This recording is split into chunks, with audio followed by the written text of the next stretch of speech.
जो कम्पिटेंसी है वहाँ पे कंप्रोमाइज है, यानी इनकम्पिटेंट वेल्व्स है। तो नीचे सब जैसे टॉर्निक्यू खुलते जाएंगे आपको ये आइडिया हो जाएगा कि कौन सा जो परफेक्टर्स है वो इन्वॉल्व है, जंक्शन कौन सा इन्वॉल्व है। और if you apply only one tourniquet below the saphenofemoral junction और फिर उस पेशेंट को खड़ा करें और उसको खोलने से जो फ्लो है वो दोबारा नीचे आ जाए, तो उसका मतलब है कि सेफ्रोफेमोरल जंक्शन इज़ इनकम्पिटेंट। और this only application of the one tourniquet below the saphenofemoral is called Trendelenburg test and all other test are called tourniquet test. Perthes test भी किया जाता है जो कि आप शायद उतना रिकमेंडेड नहीं है, लेकिन आप पेशेंट को सिमिलर पैटर्न पे कहते हैं कि वो खड़ा हो और पेशेंट जो है वो अपने टोज़ पे जंप करता है, lightly ups and downs toes पे करता है। And if it is painful moment तो उसका मतलब यह है कि deep vein thrombosis is present in the femoral when और popliteal vein. Patient feels pain in the calf. तो पर्थिस इज़ बेसिकली पहले पेशेंट्स को चलाया जाता था और फिर वो फील करता था पेन, तो रेस्ट मोड में आ जाता। अब खड़े खड़े कराया जाता है कि खड़े खड़े थोड़ा पंजों के बल ऊपर नीचे हों, तो दिस इज़ मॉडिफाइड पर्थिस टेस्ट। और मॉडिफाइड पर्थिस टेस्ट अब कम लोग करते हैं। ये ट्रेंडलर-बर्ट की डिस्क्रिप्शन है। पेशेंट को अपने लेटाया, वेन एम्प्टी की, सेफ्रोफेमोरल जंक्शन के नीचे अपना टॉर्निक्यू लगाया, खड़ा करेंगे तो ब्लड पूल नहीं होगा, जैसे उसको खोलेंगे तो ग्रेट सेफनेस वेन में ब्लड पूल होगा और tourniquet test will be positive, mean saphenofemoral junction is incompetent. ये डिफरेंट, जिस तरह हम कह रहे थे कि आपने टॉर्निक्यूज़ अप्लाई करने हैं और टॉर्निक्यूज़ अप्लाई करने के बाद उनको ग्रेजुअली खोलना है, then you will assess for the incompetence of the perforators. You percuss the vein and vein is being percuss for the fluid thrill. तो जब फ्लूइड थ्रिल प्रेजेंट होगा इसका मतलब है कि वो वेन इनकम्पिटेंट वेल्व के साथ। On auscultation you auscultate the vein, or if there is AV fistula there will be murmur sounds over the venous system. Patient जब आते हैं और आप सारा एग्जामिन करते हैं, you assess the competency level joints पे है या परफोरेटर्स पे है, और फिर आप उसको टेस्ट एडवाइस करते हैं। तो जो डॉपलर अल्ट्रासाउंड है वो एडवाइस किया जाता है just to see the flow of the blood and competency of the junctions and perforators.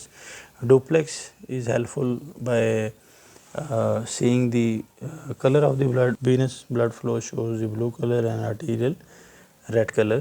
तो blood जो है वो अगर monitor अटैच है तो that is called the duplex scanning, और अगर monitor के बगैर है that is called Doppler ultrasound. Treatment after diagnosing the disease severity and system involved, you plan treatment for the patient, और उसमें जनरल मेजर्स हैं, स्पेसिफिक ट्रीटमेंट्स हैं and specific treatment regarding the surgical aspect.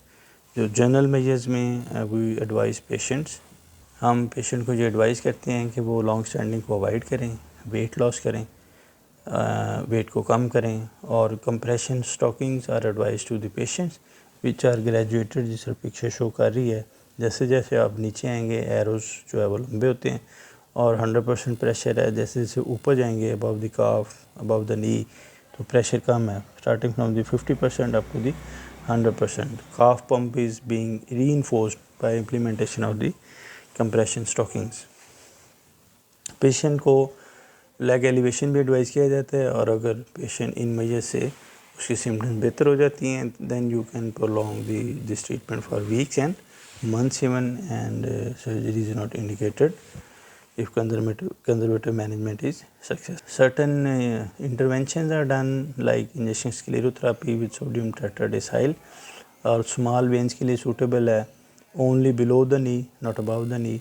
Anaphylaxis and local ulceration can occur and patient usually encouraged to walk several times per day after this treatment. तो छोटी veins के लिए ये recommend किया जाता है, जिस तरह उसमें जो एजेंट है स्क्लेरोसेंट एजेंट उसमें इंजेक्ट किया जाता है वेन। सर्जिकल एब्लेजन जो जिसमें आपने ओपन सर्जरी करके, और डिफरेंट सोफिस्टिकेटेड टेक्निक्स भी हैं जो हम आगे डिस्कस करेंगे, लेकिन इसमें पेशेंट को आप बिफोर गोइंग टू आप इन्वेस्टिगेशंस, अदर इन्वेस्टिगेशंस करते हैं जो फिटनेस के लिए ज़रूरी हैं, CBC, RFTs, LFTs, hepatitis B, C, ECG, X ray, if patient is above 35, or if it is below 35, then you can advise only CBC and hepatitis BC according to theatre and surgeon profile. तो patient की markings हम कराते हैं radiology से.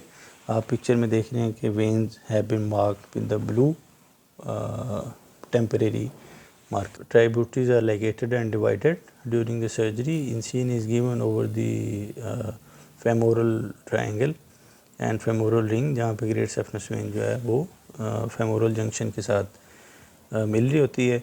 वहाँ पे आपने सारी जो इसकी tributaries है उनको बांधना है. This step is called flush ligation.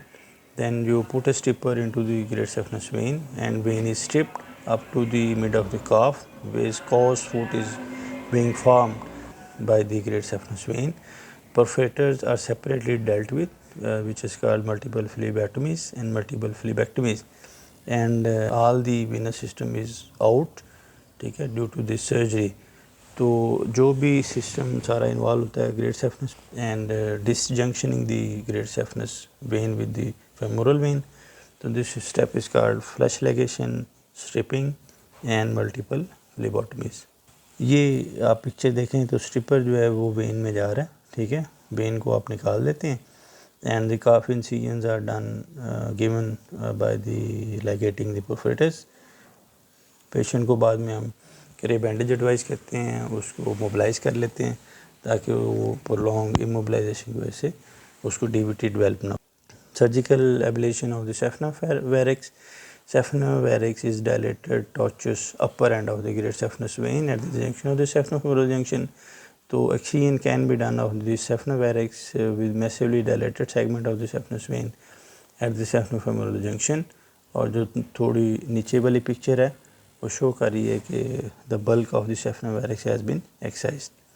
This is a picture showing the surgical ablation of the great saphenous vein. After surgical ablation, stockings are advised for few days and patient is encouraged to mobilize to avoid the DVT. कुछ दूसरी modalities भी हैं जो varicose vein को treat करने के लिए advice की जाती हैं. They are sophisticated, much in cost और हर इंस्टीट्यूशन में शायद उस तरह नहीं भी होती. थोड़ा सा हम उसको डिस्कस करेंगे. Laser and intense pulse light therapy which is called IPL therapy, endovenous laser treatment, radio frequency ablation and endoscopic vein surgery. So this is the laser therapy. If you concentrate on the picture, तो laser is being fired on the small veins. तो जो minute veins होती हैं, spider veins हैं, उनके लिए laser is more advantageous. इस picture को if you compare this picture from the जो right side पे picture है वहाँ पे आपको स्पाइडर वेन्स नज़र आ रही हैं और left side of the picture is clear of the spider veins after the laser therapy. Endovenous laser treatment, you plan the laser by putting the endoscope into the vein and laser is being fired, और after fire of the laser जिस तरह हमने picture में देखा था incompetent perforator vein was ablated by the laser. तो जिसमें जब लेज़र फायर करेंगे या निकालेंगे तो vein is being obliterated and fibrosed. This is reception of the laser, endovenous laser. आप देख रहे हैं the shining thing is the laser or laser is introduced into the vein, it is being fired और the end of the picture पहले incision है फिर laser remove करते हैं साथ फायर करते हैं और when is closed after the laser fire. Next modality was the radio frequency ablation, which is also done in the almost same pattern. Radio frequency ablator being introduced into the vein, it is being withdrawn gradually and radio frequency ablation is done and fired and vein is obliterated at the end of the therapy. This is endoscopic removal. जिस तरह हम endoscopy करते हैं cholecystectomy के लिए, hernia के लिए, बाकी प्रोसीजर्स हैं, उसी तरह लेग के अंदर एंडोस्कोप डालते हैं. एंडोस्कोप जो है वो वेन को एंडोस्कोपिकली विजुलाइज कर रही होती है and under vision of the camera under with the help of the laparoscope with the help of the endoscope, not laparoscope. Laparoscope word is used for the view of the abdominal cavity by the endoscope. तो इसमें जब endoscope डालते हैं when को देखते हैं तो हम जंक्शंस भी उसी तरह मैनेज करते हैं जिसमें ओपन टेक्निक में करते हैं, और परफोरेटर्स को भी हम क्लिप करते हैं as like in the open surgery by doing the phlebectomies या फ्लीबोटमीज।